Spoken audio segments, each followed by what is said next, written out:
Welcome, friends, to another episode in our series exploring the history of the popes. Today, we turn our attention to a figure whose brief pontificate, though overshadowed by larger storms in the late 13th century, offers a revealing glimpse into the challenges facing the papacy at a moment of profound political and ecclesiastical tension. Giacomo Savelli was born in Rome around the year 1210 into one of the city's most ancient and powerful noble families, the Savelli. His granduncle had been Pope Honorius III earlier in the century, so the name he would later adopt carried familial resonance. Like many young men of his station, he pursued studies at the University of Paris, acquiring the kind of broad learning that equipped him for a life in the Church's service. He held benefices in France and even in distant England, though he never set foot there. By 1261, Pope Urban IV raised him to the cardinalate as deacon of Santa Maria in Cosmedin, one of those ancient Roman churches that still whisper of the city's layered past. For more than 2 decades, Cardinal Savelli moved through the corridors of papal diplomacy.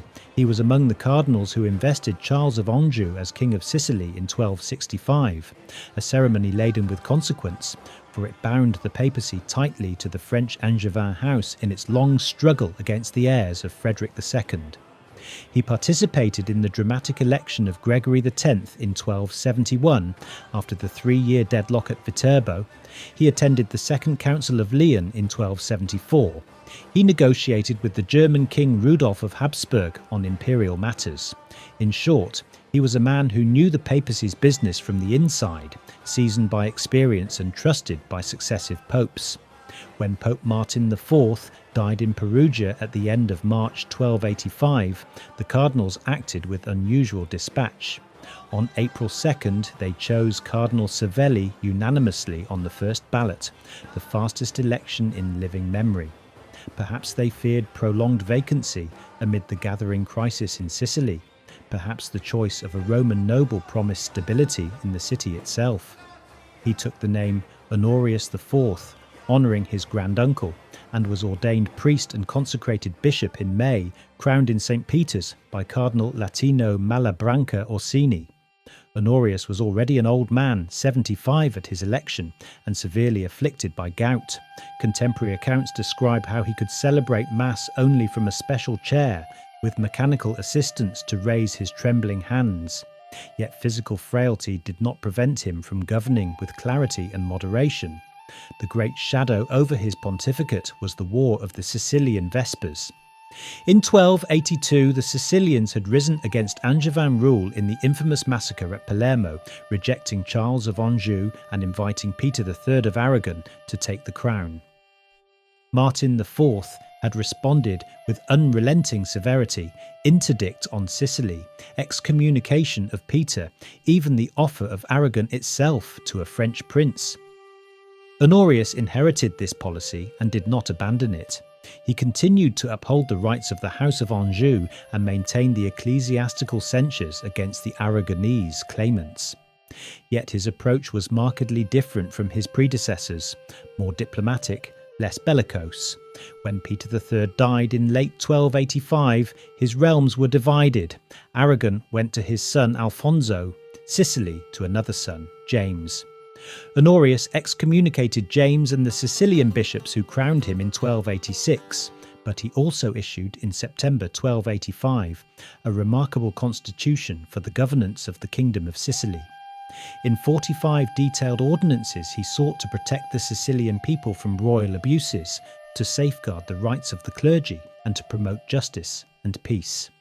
It was a serious attempt to address the grievances that had fueled the revolt, even while insisting on papal suzerainty and Angevin legitimacy.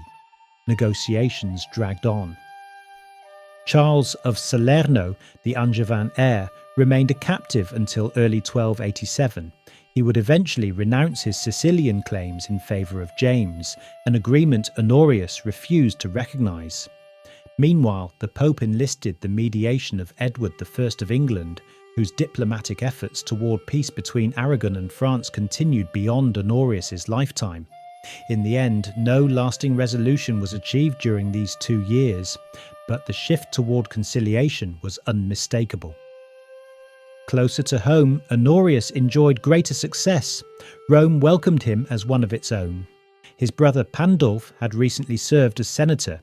The family palace on the Aventine became his residence, a magnificent structure that symbolised the return of stable papal authority to the city after years of turbulence. He restored order in the papal states, subdued troublesome lords such as Count Guy of Montefeltro, and reasserted control over territories from Ravenna to the Pentapolis along the Adriatic. For the first time in some while, the Pope could live securely in Rome itself. In ecclesiastical affairs, Honorius showed consistent favour toward the mendicant orders. He confirmed and expanded privileges for the Dominicans and Franciscans, appointing them to missionary work, bishoprics, and the Inquisition. He extended similar support to the Carmelites and Augustinians, allowing the Carmelites to adopt a distinctive white scapular. At the University of Paris, he promoted the establishment of chairs in Oriental languages, hoping to equip scholars for dialogue with the East and for efforts toward reunion with the Greek Church. He also condemned the apocalyptic sect known as the Apostolic Brethren, whose radical poverty in preaching threatened established order. Crusade plans, so central to his predecessors, received attention. Tithes were collected through Italian bankers, but no new expedition materialised. An intriguing embassy arrived in 1285 from the Mongol ruler, Arghun, proposing alliance against Muslim powers in Syria and Egypt. Honorius responded positively, yet circumstances prevented follow-through. His pontificate ended quietly on April 3, 1287, just over 2 years after it began. He died in Rome and was buried in Santa Maria in Aracoeli, where his tomb may still be seen. In the longer sweep of papal history, Honorius IV stands as a transitional figure. He did not reverse the pro-Angevin policy that had done so much to alienate Sicily, nor could he untangle the web of rivalries that kept southern Italy in turmoil. Yet his moderation, his attention to justice in governance, his support for the religious orders, and his efforts at diplomatic rather than military solutions suggest a pontiff who sought to temper power with pastoral concern. His reign reminds us how the papacy, even in its most political moments, has never been able to escape the tension between spiritual authority and the demands of temporal order. In Honorius, we see a man shaped by Roman nobility and long curial service, attempting, within the limits of his time and his frail body, to steer the Church through dangerous waters with prudence and restraint. Thank you for joining me today. Until next time, when we will continue our journey through the history of the popes.